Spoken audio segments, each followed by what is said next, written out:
Hello and welcome to this webinar presented by Siemens Digital Industries Software. My name is Matthew and I will be your Global Spec moderator. And now I'd like to introduce today's presenters. With us today we have Dr. John Perry, Industry Director for SimCenter Products, coming to us from Siemens Digital Industries Software. And we also have Rod Dudzinski, the Market Development Manager, also coming to us from Siemens Digital Industries Software. And guys, welcome to today's event. And with that, I will pass things along to you to get started. Our presentation today, which Rod and I are going to give, is on how to design a performance-optimized power module in a week. So with that, we'll make a start. Developing compact, light inverter plus motor plus transmission assemblies for electric vehicles requires new skills for traditional OEMs and tier one suppliers.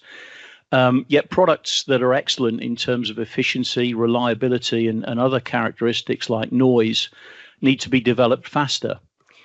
Power modules are at the heart of inverters and onboard chargers, and their performance is key to reducing weight, cooling requirements, and so increasing vehicle range. Collaboration across disciplines is really the key to meeting product targets. However, that's rather easier said than done. So let's take a deeper look at power modules and what they're used for. Power modules are used to convert electricity from one form to another. There are two basic types of power conversion: power to power conversion and power to motion conversion. A typical example of power to power conversion is renewable energy like solar and wind, where DC current generated is converted into AC current to be fed into the power grid. Power to motion converters provide power to create motion using electric motors or actuators. A good example there would be an electric vehicle application where DC current from a battery pack is converted into AC current that's used for the motors. Power modules typically consist of a high temperature plastic housing on a metal base plate with a PCB-like direct bonded copper substrate onto which the bare die, the transistors and the power diodes are mounted. Bond wires are commonly used for interconnect. Encapsulation with various gels also helps with thermal management and improves reliability. As a focus for Siemens, this came about around 18 months ago, initiated by our EDA division. Siemens itself brings together PLM, CAD, EDA, and CAE. EDA solutions are typically focused on high-speed digital electronics. These solutions also offer significant benefits in analog mixed signal applications, making power electronics applications a sweet spot. After assessing the market potential, these are the drivers and opportunities that they came back with. So firstly, that power electronics are everywhere. Power modules very much the heart of power electronics. Something like 70% of global energy is processed through power electronics, and that electric vehicles and hybrid electric vehicles are really the market driving the technology and the growth, and that market is growing at a little under 30% a year. And really the efficient power modules have a big part to play in the efficiency of electric vehicle systems altogether. Since then, we've seen that growth continue, particularly when it comes to silicon carbide devices. Growth projections are in the range of around 25% to 35%, and the growth is being driven primarily by automotive, as we've said. And that's attracting a lot of investment, as we see on the right with ST Microelectronics about to build a new silicon carbide fab in Catania in Italy, with an increase in wafer size from 150 millimeters to 200 millimeters. So as the volume of these devices increases, That really helps drive down the cost and so wider adoption, for example, of electric vehicles. So if you develop power modules and you want to increase your market share, then you need to grow your business faster than that. That has implications for how you go about designing power modules, which Rod will now discuss. Thanks, John, for that introduction to power modules. I wanted to share with the audience some of the challenges that we've seen companies facing designing and marketing their power modules. Now, of course, each company has challenges, but most of them share many of the same pain points that I'll talk about now. First, the markets for electric mobility and solar power conversion, as John explained, right, are exploding, with the demand far outpacing the ability of most power module vendors to meet that demand. So as a result, companies are scrambling to figure out how to meet the demand, grow their business, but by using the outdated design workflows that are manually intensive, it inhibits their ability to take on new business. Many have 2 or 3 times more demand for their products than they can service.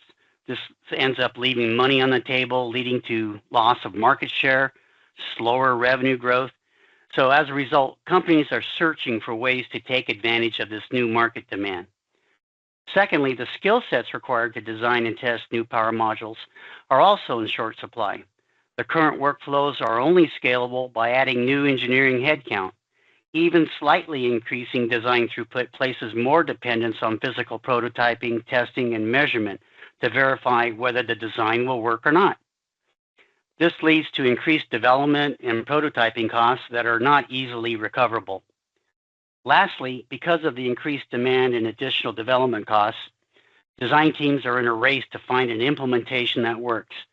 That does not mean that the best implementation possible, but with limited time available, it is the best that designers can do.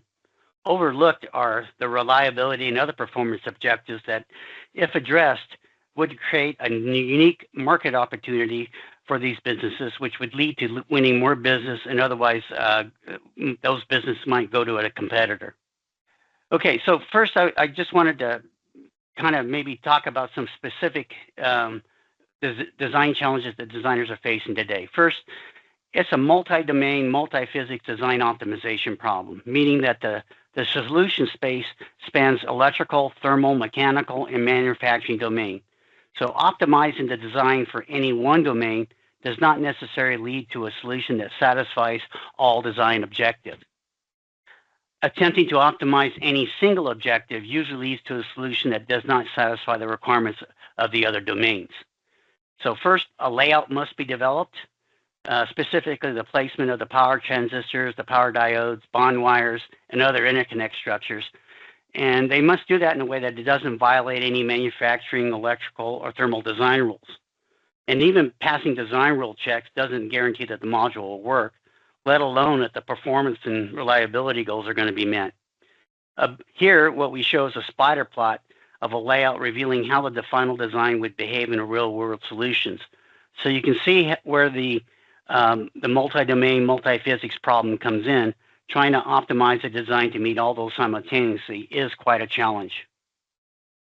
So if we were to look at typical design workflows that are in place today, really what you should think about that designs kind of evolve over time as new constraints and performance objectives are considered. They're not designed as part of a structured design process. Each layout could be analyzed using a workflow with multiple tools from multiple vendors, and the overall performance could be quantified. And a lot of companies do it this way. Although each analysis tool could be best in class, the simulation setup, the data prep, quickly become too burdensome for the mainstream designer to do correctly. And this often leads to ambiguous or wrong results that need interpretation by an expert. The process is error-prone, takes a long time, and literally limits how many layouts can be evaluated. As a result, many design teams opt to limit the amount of simulation and depend heavily on building physical prototypes and lab measurements. This is somewhat of an open-ended workflow, and it's highly unpredictable. Time-wise, it's expensive and requires many iterations before arriving at a solution that works. However, it's likely not the most optimal layout with the best design margins that could be found, which often could lead to higher field failure rates and unhappy customers. So these tools don't necessarily communicate well with each other either. So often the data must be manually entered and the models rebuilt.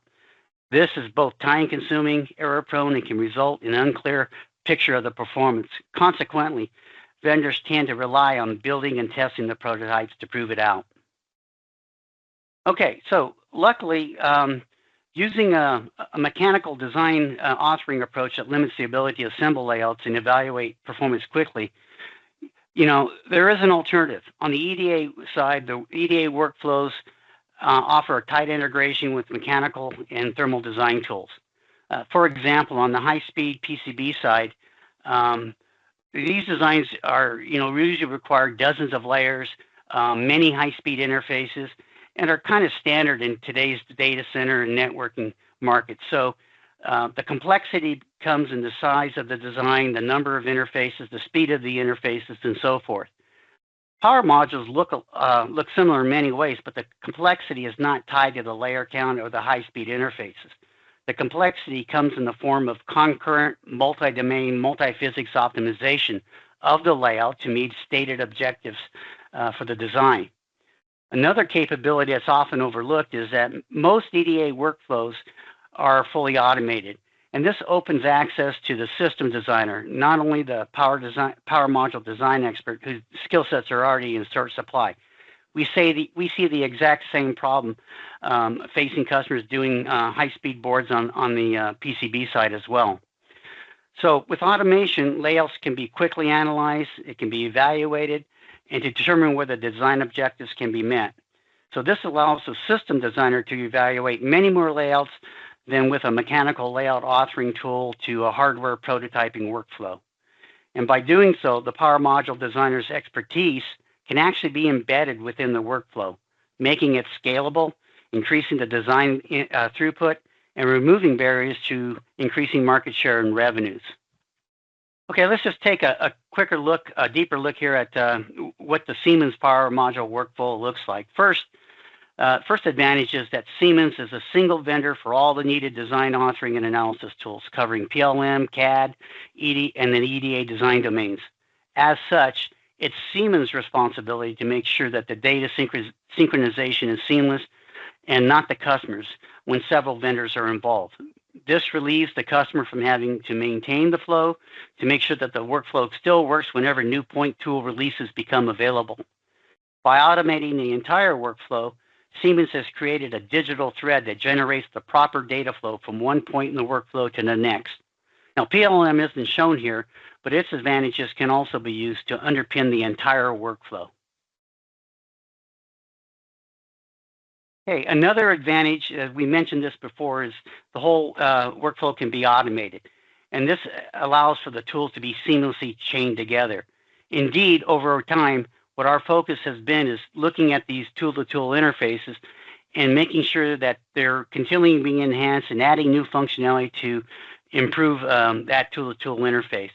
The output of one tool drives the next tool in the workflow without human intervention. That's our goal, is to have it, hands-off kind of operation of the workflow. The result is an automated, error-free, resource-efficient design methodology that can be used by both the system engineer as well as the power module expert alike. Okay, now putting the entire workflow under the control of an optimizer that considers the impact of the electrical, the mechanical, and the thermal requirements on the overall power module performance helps ensure that the best design can be discovered. The optimizer varies predefined design parameters and drives the simulation process, characterizing the entire design space. In most applications, dozens to even hundreds of layouts can be automatically authored, analyzed, thereby enabling the designer to discover the best design that meets their design goals fast. Compared to previous workflows, which depended heavily on physical prototyping and extensive lab work, what used to take weeks to months to complete now can be done in a few days. Okay, now the optimization process results in what we call a surrogate model of the entire power module.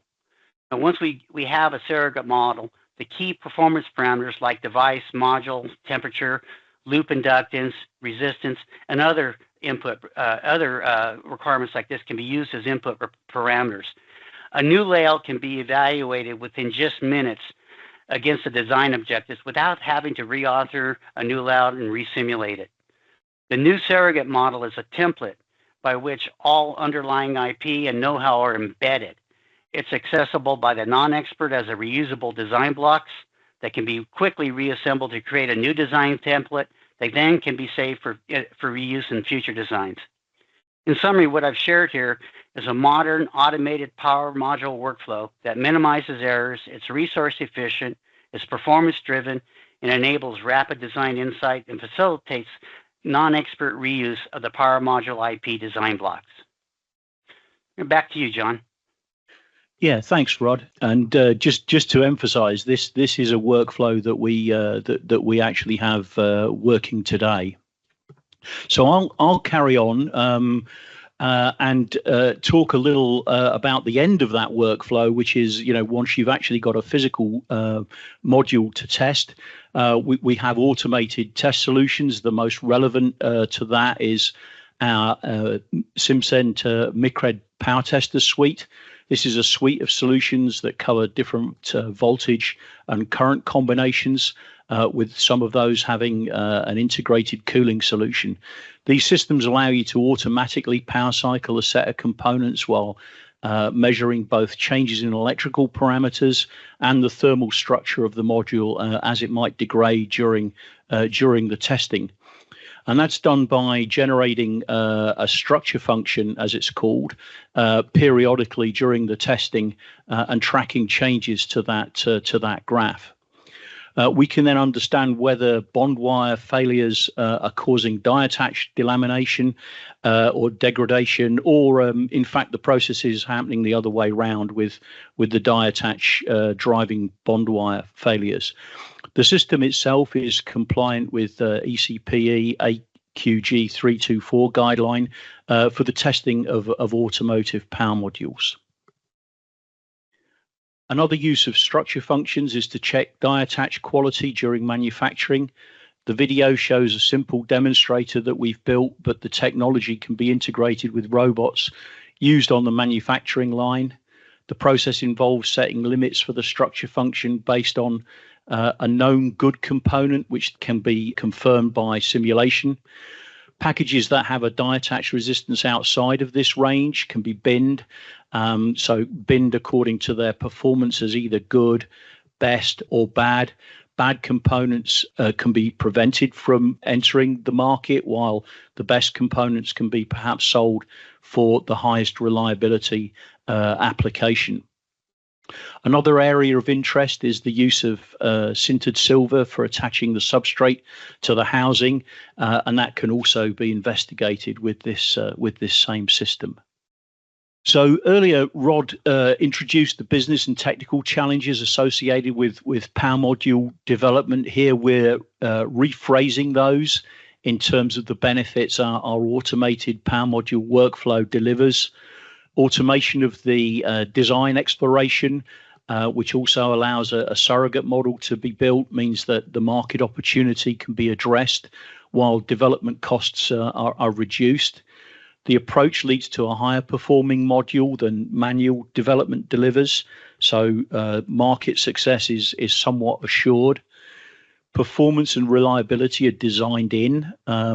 Performance is very much what drives the process and can be confirmed by automated testing.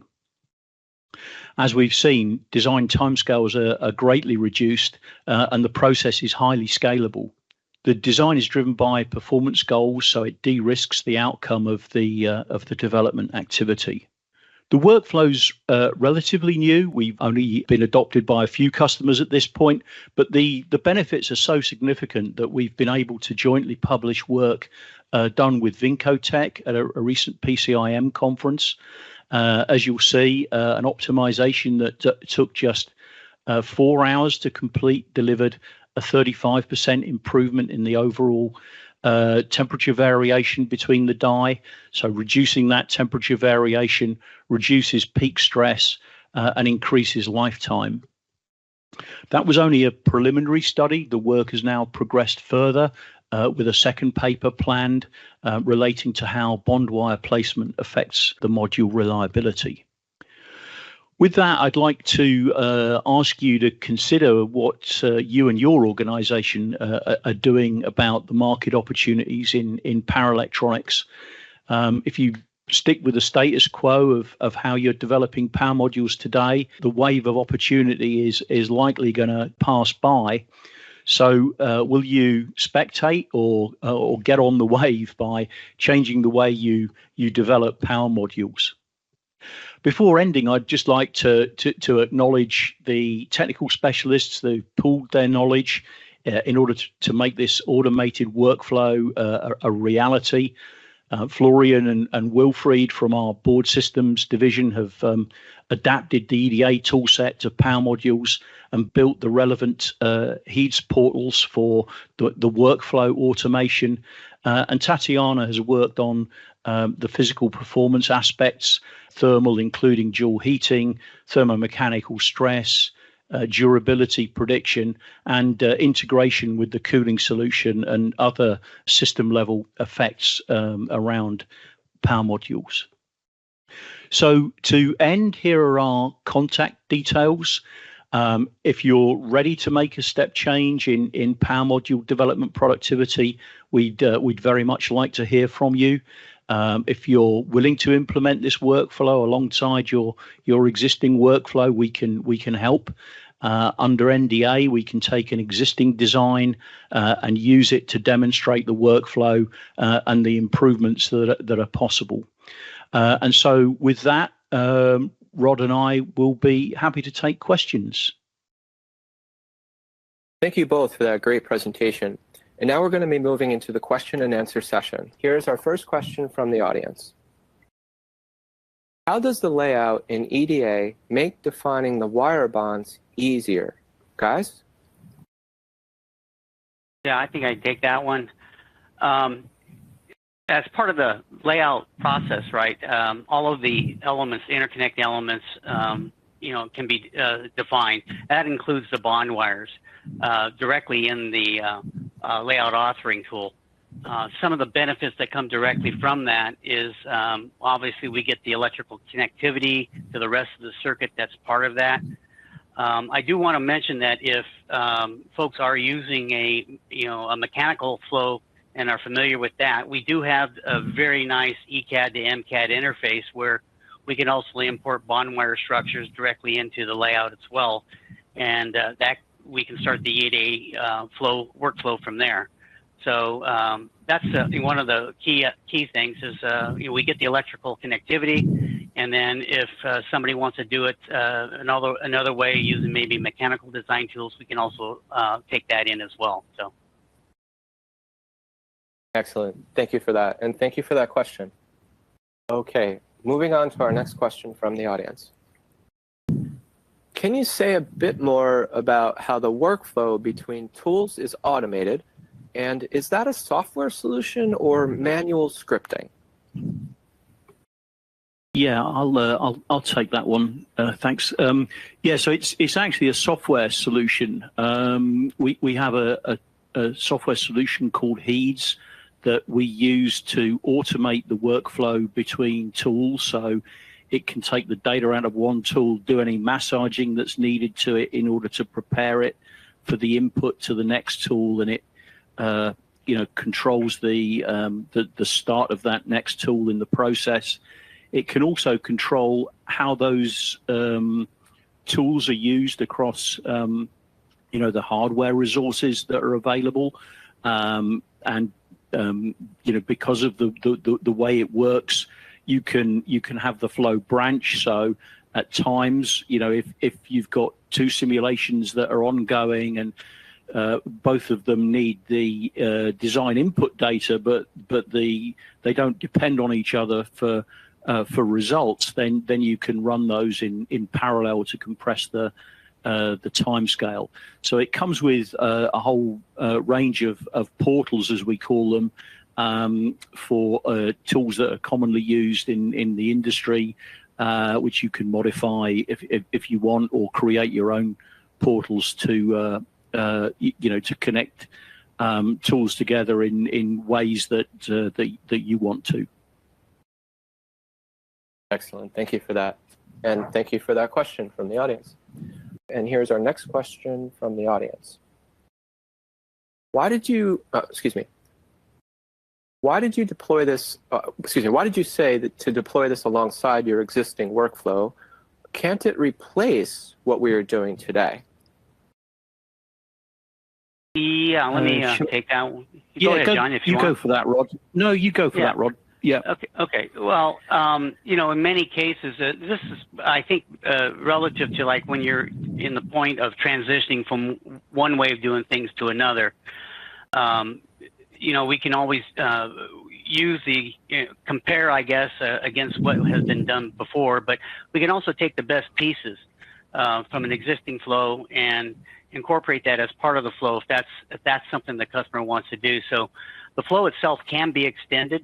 This could be done on a customer by customer basis, depending on what the requirements are, and they may even have their own tools that they want to include as part of the flow, and we can facilitate that as well. So that's, I think, what was meant there. Maybe John, you can add on to that if you would like. Yeah, indeed. So I mean, partly it's to try and de-risk it. Obviously, when companies are deploying new tools, they have to train people. They have to, try and make sure that doing so doesn't impact the productivity of what they're already doing. It's really to sort of de-risk the deployment, make sure that, financially it's accretive, right? So you're not making a huge investment and then waiting months and months and months to get a return on that investment. We can deliver a financial return pretty much immediately from the deployment of our flow. And because it's really, very highly automated, you might spend 2 or 3 days getting the design initially built. But after that, it doesn't actually require any engineering resource. So the engineers that you have, in your organization working with other tools today, and working as they currently do, can largely continue and not be disturbed by the introduction of this workflow, which, as I say, can really accelerate the optimization of a design. Thank you both. That was great. Great question. Again, I'd like to remind the audience that we have contact information shown on the screen for our 2 great presenters today. Once again, John and Rod, thank you so much for the great presentation and also taking the time to answer some questions from our audience. And of course, we'd like to thank our audience members for being part of this webinar event. Again, thank you for taking the time to attend this webinar event. Take care, and we will talk with you soon.